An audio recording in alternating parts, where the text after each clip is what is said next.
హర్ష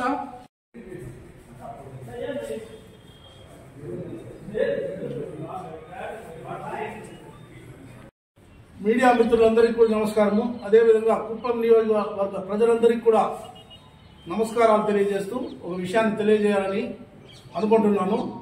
ఇది పెద్దపల్లి గంగమ్మ దేవాలయము, అదేవిధంగా తిరుపతి గంగమ్మ దేవాలయం దేవుని సాక్షిగా కానీ, అదేవిధంగా ఏడుకొండల వాణి సాక్షిగా కానీ ఈరోజు నేను ఒక విషయాన్ని తెలియజేయాలనుకుంటున్నాను. దానికి ఏం విషయం అంటే, గత జరిగిన మున్సిపల్ ఎలక్షన్స్లో నా మీద లేనిపోని అభాండాలు వేసి నేనేదో సుధీర్ డాక్టర్ దగ్గర డబ్బులు తీసుకున్నానని, దాన్ని కారణంగా నేను ఎలక్షన్స్లో వదిలేశానని ప్రచారం చాలా వరకు అన్ని గ్రామాల్లోనూ మా పార్టీ వాళ్ళైతేనేమి, అదేవిధంగా ప్రజలైతేనేమి, వేరే పార్టీ వాళ్ళు అందరూ మాట్లాడుకుంటా ఉన్నారు.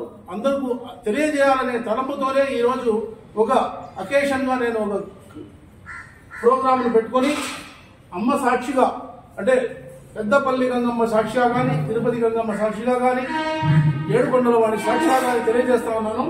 అందరికీ తెలియజేసే విధంగా ఈ విధంగా అమ్మ సాక్షి తెలుగుదేశం పార్టీకి దెబ్బ కొట్టే విధంగా కానీ, లేదో నేను అతనికి లొంగిపోయే విధంగా కానీ చేసి ఉంటే ఆ అమ్మే నన్ను శిక్షిస్తుంది.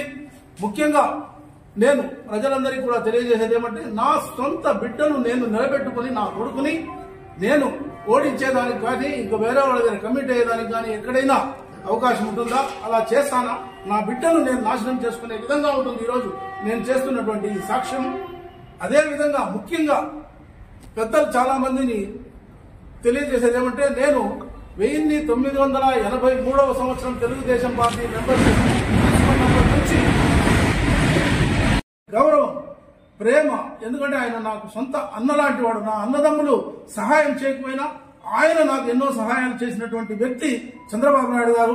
అదేవిధంగా ఎంతో మంది పార్టీ పెద్దలు కూడా చేయడం జరిగింది. వారందరికీ తెలియజేస్తా ఉంటా, అదేవిధంగా ప్రజలకు తెలియజేస్తా ఉంటా. నేను ఎక్కడ కానీ కమిట్మెంట్ అనేది ఎక్కడ కానీ పార్టీ ఈ గంగమ్మ సాక్షిగా తెలియజేస్తున్నా, ఎక్కడ కానీ సాక్ష్యం తెలియజేస్తున్నాను.